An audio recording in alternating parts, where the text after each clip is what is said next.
ನಮಸ್ಕಾರ ಎಲ್ಲರಿಗೂ. ಮೊದಲನೇದಾಗಿ ನಾಗು9 ಭಕ್ತಿ ಸಮಾಚಾರ ಚಾನಲ್ಗೆ ಸ್ವಾಗತ.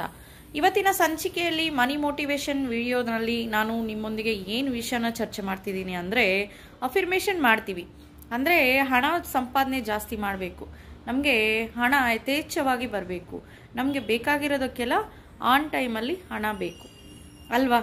ನಮ್ಗೆ ಯಾವಾಗ ಬೇಕೋ ಅವಾಗ ಬೇಕಾಗಿರೋದು ಹಣ ಆ ಟೈಮ್ಗೆ ಸಿಗಬೇಕು ಅಂತ ನಾವು ಪ್ರೇಯರ್ ಮಾಡ್ತೀವಿ. ಅದು ದೇವರ ಹತ್ರ ಆಗ್ಬೋದು, ಯೂನಿವರ್ಸ್ ಹತ್ರ ಆಗ್ಬೋದು. ನಮಗೆ ಸಾಲ ಇಷ್ಟಿರಬಿಡಬೇಕು. ಈ ಸಾಲ ಅನ್ನೋ ಪದನ ಮತ್ತೆ ಮತ್ತೆ ಹೇಳ್ತಾ ಇರಬಾರ್ದು. ಅಂದರೆ ನನಗೆ ಸಾಲ ಅಷ್ಟಿದೆ, ಸಾಲ ಇಷ್ಟಿದೆ, ನಾನು ಅವರಿಗೆ ಇಷ್ಟು ಸಾಲ ಕೊಡಬೇಕು, ಅದನ್ನು ಸಾಲ ಸಾಲ ಸಾಲ ಅಂತ ಇದ್ರೆ ನಿಮ್ಮ ಒಂದು ಪ್ರಜ್ಞೆ ಅಂದರೆ ನೀವು ಏನು ಆಲೋಚನೆ ಮಾಡ್ತೀರೋ ಆ ವಿಧಾನ ಎಲ್ಲ ಅದ್ರ ಮೇಲೇ ಫೋಕಸ್ ಮಾಡ್ತೀರಾ, ಸಾಲ ಕಡೆನೇ ಗಮನ ಹರಿಸ್ತೀರಾ. ಹಾಗಾಗಿ ಸಾಲ ಸಾಲ ಅಂತ ಹೇಳ್ತಾ ಇರಬಾರ್ದು. ಆರ್ಥಿಕ ಬಿಲ್ಸ್ ಅಂದರೆ ನಮ್ಮ ಒಂದು ಮನಿ ಕೊಡಬೇಕಾಗಿರೋದು, ಕ್ರೆಡಿಟ್ ಬಿಲ್ಸು, ಡೆಬಿಟ್ ಬಿಲ್ಸ್ ಅಂತ ಹೇಳ್ಕೊತಾ ಇರಬೇಕು ನೀವು. ಯಾಕಂದರೆ ಇಲ್ಲಿ ಸಾಲ ಸಾಲ ಸಾಲ ಸಾಲ ಮರುಪಾವತಿ ಮಾಡಬೇಕು, ಅಥವಾ ನಾನು ಇವರಿಗೆ ಇಷ್ಟು ಹಣ ಕೊಡಬೇಕು ಅಂತ ಹೇಳ್ಕೊಳ್ಳಿ. ಅದೇ ಹೊರತು ಸಾಲ ಅನ್ನೋ ಪದನ ಅವಾಯ್ಡ್ ಮಾಡಲಿಕ್ಕೆ ನೀವು ಪ್ರಯತ್ನ ಮಾಡಬೇಕು ಅಂತ ಹೇಳ್ತಿದ್ದೀನಿ ಈ ವಿಡಿಯೋ ಮುಖಾಂತರ. ಮತ್ತೊಂದು ವಿಷಯ ಏನಪ್ಪ ಅಂದರೆ, ನಮಗೆ ಹಣ ಜಾಸ್ತಿ ಬೇಕು, ಅದು ಯೂನಿವರ್ಸ್ಗೆ ಕನೆಕ್ಟ್ ಮಾಡಿ ನೀವು ಪ್ರೇಯರ್ ಮಾಡೋದಾದ್ರೂ ಫಸ್ಟ್ ಆಫ್ ಆಲ್ ನೀವು ಕೃತಜ್ಞತೆ ಭಾವನೆಯನ್ನು ವ್ಯಕ್ತಪಡಿಸ್ಬೇಕು. ಅಂದರೆ ಥ್ಯಾಂಕ್ಸ್ ಅನ್ನೋದನ್ನ ಹೇಳಬೇಕು ಪ್ರತಿನಿತ್ಯ. ಅಂದರೆ ನೀವು ದಿನನಿತ್ಯ ಕೆಲಸಗಳು ಮಾಡ್ಲಿಕ್ಕೆ ಸ್ಟಾರ್ಟ್ ಮಾಡ್ತೀರಾ ಅಲ್ವಾ, ಆವಾಗ ಏನಂದರೆ ಒಂದು 11 ಥಿಂಗ್ಸ್ಗೆ ನೀವು ಥ್ಯಾಂಕ್ಸ್ ಅನ್ನೋದನ್ನ ಹೇಳಬೇಕು. ಅದು ನಿಮಗೆ ಸಪೋರ್ಟ್ ಮಾಡೋ ಹೆಲ್ತ್ಗಾಗ್ಬೋದು, ನಿಮಗೆ ಯೂಸ್ಫುಲ್ ಆಗೋ ಮನಿಗಾಗ್ಬೋದು, ಅಥವಾ ನಿಮಗೆ ಯಾರೇ ಸಪೋರ್ಟ್ ಮಾಡ್ಬೋದು. ಇವತ್ತಿನ ಡೇನಲ್ಲಿ ನನಗೆ ಇಂಥ ವ್ಯಕ್ತಿ ಸಹಾಯ ಮಾಡಿದ್ದಾರೆ, ಅವರಿಗೆ ಥ್ಯಾಂಕ್ಸ್. ಈ ವಿಷಯಕ್ಕೆ ನನಗೆ ಇವರು ಸಹಾಯ ಮಾಡಿದ್ದಾರೆ, ಅವರಿಗೆ ಥ್ಯಾಂಕ್ಸ್. ಅಥವಾ ಈ ಒಂದು ವಸ್ತು ನನಗೆ ತುಂಬ ಯೂಸ್ಫುಲ್ ಆಯಿತು, ನನ್ನ ಡೇ ನಡೆಯೋಕ್ಕೆ ಈ ಒಂದು ವಸ್ತು ನನಗೆ ತುಂಬ ಯೂಸ್ಫುಲ್ ಆಗಿತ್ತು, ಅದಕ್ಕೋಸ್ಕರ ನಾನು ಇದಕ್ಕೆ ಥ್ಯಾಂಕ್ಸ್ ಹೇಳ್ತಿದ್ದೀನಿ. ಮತ್ತು ಇವತ್ತು ನಾನು ಚೆನ್ನಾಗಿ ಕೆಲಸ ಮಾಡಲೋದಕ್ಕೆ ನನಗೆ ಹೆಲ್ತ್ ನನಗೆ ಸಪೋರ್ಟ್ ಮಾಡ್ತು, ಹಾಗಾಗಿ ನನ್ನ ಆರ್ಗನ್ಸ್ಗೆ ನಾನು ಥ್ಯಾಂಕ್ಸ್ ಹೇಳ್ತಿದ್ದೀನಿ. ಅದು ಯಾವೊಂದು ಆರ್ಗನ್ ಆದರೂ ನೀವು ಹೇಳ್ಕೋಬೋದು, ನಿಮಗೆ ಯಾವ್ದು ಚೆನ್ನಾಗಿ ಸಪೋರ್ಟ್ ಮಾಡಿದೆ. ಹೆಲ್ತ್ಗೆ ಟೋಟಲಿ ಥ್ಯಾಂಕ್ಸ್ ಹೇಳಿ. ಯಾಕಂದರೆ ಹೆಲ್ತ್ ಚೆನ್ನಾಗಿದ್ರೇ ನಾವು ವೆಲ್ತ್ನ ಗ್ರೋತ್ ಮಾಡ್ಕೊಳ್ಳೋದಕ್ಕೆ ಆಗೋಕ್ಕೆ ಅವಕಾಶ ಆಗುತ್ತೆ. ಹಾಗಾಗಿ ಹೆಲ್ತ್ಗೆ ದಿನನಿತ್ಯ ಥ್ಯಾಂಕ್ಸ್ ಹೇಳಿ. ಮತ್ತು ನಿಮಗೆ ಪೇರೆಂಟ್ಸ್ಗೆ ಯಾಕೆ ಹೇಳಿ, ನೀವು ಇಷ್ಟು ಕಷ್ಟಪಟ್ಟು ದುಡಿತಾ ಇದ್ದೀರಾ, ಹಣ ಮಾಡ್ತಿದ್ದೀರಾ, ಭೂಮಿ ಮೇಲೆ ಇರೋದಕ್ಕೆ ಕಾರಣ ನಿಮ್ಮ ಪೇರೆಂಟ್ಸ್ ಅಲ್ವಾ, ಅವರಿಗೆ ಪ್ರತಿನಿತ್ಯ ಥ್ಯಾಂಕ್ಸ್ ಹೇಳಿ. ಮತ್ತು ನೀವು ಪ್ರೇಯರ್ ಮಾಡೋ ಒಂದು ಗಾಡ್ಗೆ ಯಾಕೆ ಹೇಳಿ, ಇಷ್ಟೊಂದು ಥಿಂಗ್ಸು ಇವ್ರನ್ನ ನಿಮ್ಮ ಪೇರೆಂಟ್ಸಾಗಿ ಕೊಟ್ಟಿರೋದಕ್ಕೆ, ಇಷ್ಟು ಚೆನ್ನಾಗಿರೋ ಲೈಫ್ನ ನಿಮಗೆ ಕೊಟ್ಟಿರೋದಕ್ಕೆ ಆ ದೇವ್ರಿಗೆ ಒಂದು ಥ್ಯಾಂಕ್ಸ್, ಅಥವಾ ಯೂನಿವರ್ಸ್ಗೆ ಥ್ಯಾಂಕ್ಸ್. ನೀವು ದೇವ್ರನ್ನ ಆರಾಧನೆ ಮಾಡೋದಾದ್ರೆ ದೇವ್ರಿಗೆ ಥ್ಯಾಂಕ್ಸ್ ಹೇಳಿ. ಇಲ್ಲ ನಾನು ದೇವ್ರನ್ನ ಇದನ್ನೆಲ್ಲ ನಂಬಲ್ಲ, ಸೈನ್ಸ್ನ ನಂಬ್ತೀನಿ, ನಾನು ನಂಬ್ಕೊತೀನಿ ಅಂದರೂ ಯೂನಿವರ್ಸ್ಗೆ ಥ್ಯಾಂಕ್ಸ್ ಹೇಳಿ. ಅಥವಾ ನೀವು ಯಾರನ್ನ ನಂಬ್ತೀರಾ ಅವ್ರಿಗೆ ಥ್ಯಾಂಕ್ಸ್ ಹೇಳಿ ಅಲ್ವಾ. ಯಾಕಂದರೆ ನಿಮ್ಮ ಲೈಫಲ್ಲಿ ಅವರು ಇಂಪಾರ್ಟೆಂಟ್ ರೋಲ್ನ ಪ್ಲೇ ಮಾಡ್ತಿರ್ತಾರೆ. ಹಾಗಾಗಿ ನಿಮಗೆ ಯಾರು ಇಂಪಾರ್ಟೆಂಟ್ ಅಂತ ನಿಮ್ಗೆ ಅನಿಸಿದ್ರೆ ಅವ್ರಿಗೆ ನೀವು ಥ್ಯಾಂಕ್ಸ್ ಹೇಳಿ, ಪ್ರತಿದಿನ ಹೇಳಬೇಕು. ಈ ರೀತಿ ನಿಮಗೆ ಒಂದು ವಸ್ತು ಸಪೋರ್ಟ್ ಮಾಡಿದೆ, ಅಥವಾ ನೀವು ದಿನನಿತ್ಯ ಬಳಕೆ ಮಾಡೋ ಅಂಥ ವಸ್ತುಗಳಾಗ್ಬೋದು, ಅದಕ್ಕೂ ಥ್ಯಾಂಕ್ಸ್ ಹೇಳಬೇಕು. ಅದು ಸಣ್ಣ ಪುಟ್ಟ ವಸ್ತು ಆದರೂ ಪರವಾಗಿಲ್ಲ, ಅದು ಚಿಕ್ಕ ಸಂದರ್ಭದಲ್ಲಿ ನಿಮಗೆ ಅವರು ಸಪೋರ್ಟ್ ಮಾಡಿದ್ರು ಪರವಾಗಿಲ್ಲ, ಅವತ್ತಿಂದ ಅವತ್ತು ಥ್ಯಾಂಕ್ಸ್ ಹೇಳ್ಕೊಳ್ತಾ ಬಂದ್ಬಿಡಿ. ಯಾಕಂದರೆ ಭಾರ ಕಮ್ಮಿ ಮಾಡ್ಕೊಬೇಕು, ಅವಾಗೇ ನೀವು ನೆಕ್ಸ್ಟ್ ಸ್ಟೆಪ್ ಬಗ್ಗೆ ಯೋಚನೆ ಮಾಡ್ಲಿಕ್ಕೆ ಆಗೋದು. ಹಣ ಸಂಪಾದನೆ ಮಾಡಲಿಕ್ಕೆ ನಿಮ್ಮ ಒಂದು ಮೈಂಡ್ಸೆಟ್ಟು ನಿಮಗೆ ಒಳ್ಳೆ ಒಳ್ಳೆ ಥಾಟ್ಸ್ನ ರಿಲೀಸ್ ಮಾಡುತ್ತೆ.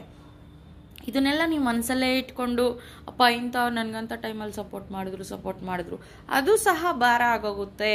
ಅವತ್ತಿಂದ ಅವತ್ತು ಥ್ಯಾಂಕ್ಸ್ ಹೇಳಿಬಿಡಿ. 2 ನಿಮಿಷ ಫ್ರೀ ಮಾಡಿಕೊಡಿ. ಅವರು ನಿಮಗೆ ಅವೈಲೇಬಲ್ ಇಲ್ವಾ, ಫೋನ್ ಮುಖಾಂತರ ಹೇಳಿಬಿಡಿ, ಅಥವಾ ಒಂದು ಮೆಸೇಜ್ ಮುಖಾಂತರ ಹೇಳಿ. ಆದರೆ ನೀವು ಅವತ್ತಿಂದು ಥ್ಯಾಂಕ್ಸ್ ಆಗ್ಬೋದು ಅವತ್ತೇ ಹೇಳ್ಕೋಬೇಕು. ಅದು ಯೂನಿವರ್ಸ್ಗಾಗ್ಬೋದು, ವ್ಯಕ್ತಿಗಾಗ್ಬೋದು, ನಿಮ್ಮ ಥಿಂಗ್ಸ್ ಆಗ್ಬೋದು, ನಿಮ್ಮ ಹೆಲ್ತ್ ಆಗ್ಬೋದು, ವಾಟ್ ಎವರ್ ಇಟ್ ಈಸ್, ನಿಮಗೆ ಏನೆಲ್ಲ ಆ ಡೇ ಕಳೀಲಿಕ್ಕೆ ಸಪೋರ್ಟ್ ಮಾಡಿದೆ, ಫೈನಾನ್ಷಿಯಲಿ ಸಪೋರ್ಟ್ ಮಾಡೋ ಮನಿಗಾಗ್ಬೋದು, ಅವತ್ತಿಂದ ಅವತ್ತು ಥ್ಯಾಂಕ್ಸ್ ಹೇಳ್ತಾ ಬನ್ನಿ. ನಿಮ್ಗೆ ಆವಾಗ ಫೈನಾನ್ಷಿಯಲ್ ಗ್ರೋತ್ ಅನ್ನೋದು ಚೆನ್ನಾಗಿರುತ್ತೆ. ಅದು ಯಾವ ಥರ ಅನ್ನೋದನ್ನು ಹೇಳ್ತೀನಿ. ನಿಮಗೆ ದಿನನಿತ್ಯ ಸಪೋರ್ಟ್ ಮಾಡೋ ಒಂದು 11 ಥಿಂಗ್ಸ್ಗೆ, ಅದು ಹೆಲ್ತು, ಫೈನಾನ್ಸ್ನ ಹೇಳಿದ್ನಲ್ಲ, ಮನಿ, ಹೆಲ್ತು, ಪೇರೆಂಟ್ಸು, ಥಿಂಗ್ಸು, ಆರ್ಗನ್ಸು, ಮತ್ತು ಸಿಚುವೇಶನ್ ಆಗ್ಬೋದು, ಟೈಮು ಆಗ್ಬೋದು. ನಮಗೆ ಇಂಥ ಟೈಮ್ ಚೆನ್ನಾಗೇ ಬಂತಪ್ಪ, ಇವಾಗ ನನಗೆ ಫ್ರೀ ಸಿಕ್ತಪ್ಪ, ಈ ಟೈಮ್ ನನಗೆ ನೋಡಿ ನಿಜಾನೇ ಹೇಳ್ತಿದ್ದೀನಿ, ಈ ಟೈಮ್ ನನಗೆ ಚೆನ್ನಾಗಿ ಸಪೋರ್ಟ್ ಮಾಡ್ತಪ್ಪ, ನನ್ನ ಗ್ರೋತ್ಗೆ, ನಾನು ಅದು ಫೈನಾನ್ಷಿಯಲ್ ಗ್ರೋತ್ಗೆ, ನಿಮ್ಮ ಕೆಲಸಕ್ಕೆ ಏನೆಲ್ಲ ಸಪೋರ್ಟ್ ಮಾಡುತ್ತೋ ಅದಕ್ಕೆಲ್ಲ ಲಿಸ್ಟ್ ಔಟ್ ಮಾಡಿ ಒಂದು 11 ಥಿಂಗ್ಸ್ನ ಬರೆದುಬಿಟ್ಟು ಅಥವಾ ಮನಸ್ಸಲ್ಲೇ ಹೇಳ್ಕೊಳ್ಳಿ. 11 ಥಿಂಗ್ಸ್ಗೆ ಥ್ಯಾಂಕ್ಸ್ ಹೇಳಿಬಿಡಿ. ಇಮಿಡಿಯೇಟ್ ಅವತ್ತಿಂದು ಥ್ಯಾಂಕ್ಸ್ ಹೇಳಿಬಿಡಬೇಕು. ಆವಾಗ ನಿಮಗೆ ಮನಿ ಬರೋದಕ್ಕೆ ಯೋಚನೆಗಳು ಬರುತ್ತೆ. ಫಸ್ಟ್ ಆಫ್ ಆಲ್ ಮನೆಯಲ್ಲಿ ಕೂತ್ಕೊಂಡು ಅಫಿರ್ಮೇಷನ್ ಮಾಡಿದ್ರೆ ನಮಗೆ ದುಡ್ಡು ಬರುತ್ತೆ ಅಂದರೆ ಡೆಫಿನೆಟ್ಲಿ ಬರುತ್ತೆ. ಆದರೆ ನೀವು ಮಾಡೋ ಕೆಲಸದೊಂದಿಗೆ ಅಫಿರ್ಮೇಷನ್ ಮಾಡಬೇಕು. ಜೊತೆಗೆ ಈ ಒಂದು ಟಿಪ್ಸ್ನೆಲ್ಲ ಫಾಲೋ ಮಾಡಬೇಕು.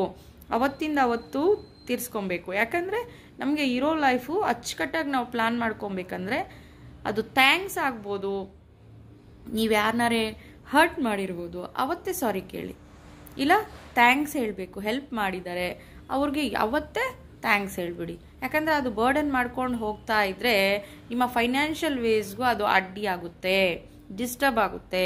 ನಿಮ್ಮ ಮೈಂಡ್ ಸೆಟ್ಟು ಯೋಚನೆ ಮಾಡ್ಲಿಕ್ಕೆ ಆಗೋದಿಲ್ಲ. ಫಿನಾನ್ಷಿಯಲ್ ಗ್ರೋತ್ಗೋಸ್ಕರ ನೀವು ಪ್ಲ್ಯಾನ್ ಮಾಡ್ಕೊಳ್ಳೋದಕ್ಕೆ ಆಗೋದಿಲ್ಲ. ಹಾಗಾಗಿ ಫ್ರೀಯಾಗಿ ಇಟ್ಕೋಬೇಕು ಮೈಂಡ್ ಸೆಟ್ನ. ಹಾಗಾಗಿ ಹೇಳ್ತಿದ್ದೀನಿ, 11 ಥಿಂಗ್ಸ್ನ ಲಿಸ್ಟ್ ಔಟ್ ಮಾಡಿಬಿಟ್ಟು ಅದಕ್ಕೆಲ್ಲ ಅವತ್ತೇ ಥ್ಯಾಂಕ್ಸ್ ಹೇಳ್ಬಿಡಿ. ಅವತ್ತಿನ ದಿವಸ ಅವತ್ತು ಥ್ಯಾಂಕ್ಸ್ ಹೇಳಿಬಿಟ್ಟು ತದನಂತರ ನೀವು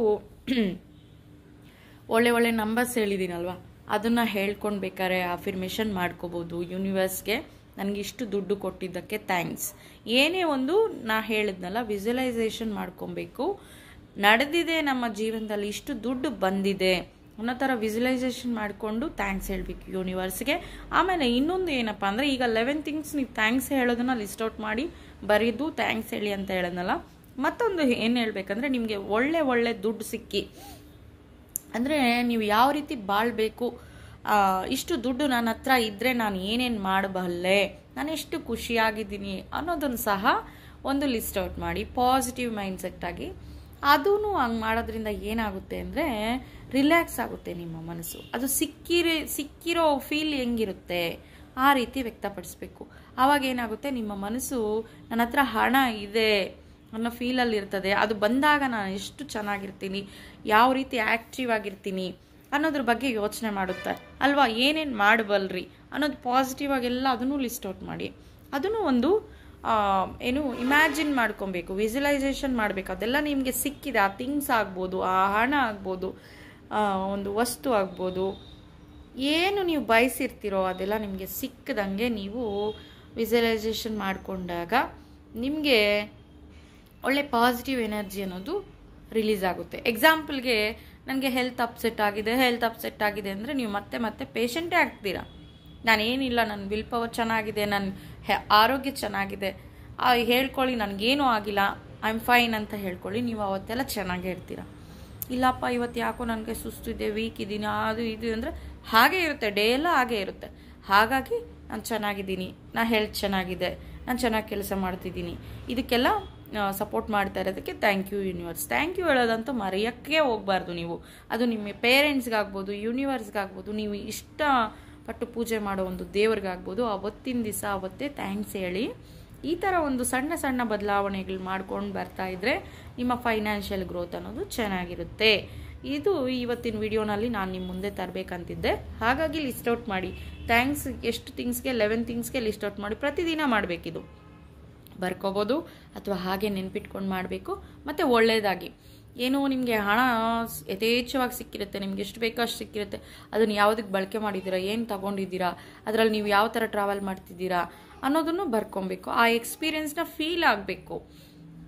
ಆ ಫೀಲ್ ಆದಾಗೆ ನಿಮಗೆ ಹಣ ಅನ್ನೋದು ಯೂನಿವರ್ಸು ನೀನು ಬಯಸ್ತಾ ಇರ್ತೀಯ, ನನಗೆ ಇದಿದ್ದರೆ ಇಷ್ಟು ಚೆನ್ನಾಗಿದೆ, ಇರೋದಕ್ಕೆ ನಾನು ಇಷ್ಟು ಖುಷಿ ಇದ್ದೀನಿ ಅಂದರೆ ತಕ್ಷಣ ಕೊಡುತ್ತೆ. ಬಂದರೆ ಚೆನ್ನಾಗಿರ್ತೀನಿ ಅಂದರೆ ಅದು ಯಾವಾಗಲೂ ಬರುತ್ತೆ. ಬಂದಿದೆ, ಐ ಆಮ್ ಸೋ ಹ್ಯಾಪಿ, ನಾನು ಹ್ಯಾಪಿಯಾಗಿ ಫೀಲ್ ಆಗ್ತಿದ್ದೀನಿ ಅಂದರೆ ಫೀಲ್ ಆಗಬೇಕು. ನೀವು ಹ್ಯಾಪಿನೆಸ್ನ ವ್ಯಕ್ತಪಡಿಸಿದ್ರೆ ಮಾತ್ರ ಹ್ಯಾಪಿನೆಸ್ ನಿಮ್ಮ ಹತ್ರ ಬರ್ಲಿಕ್ಕಾಗುತ್ತೆ.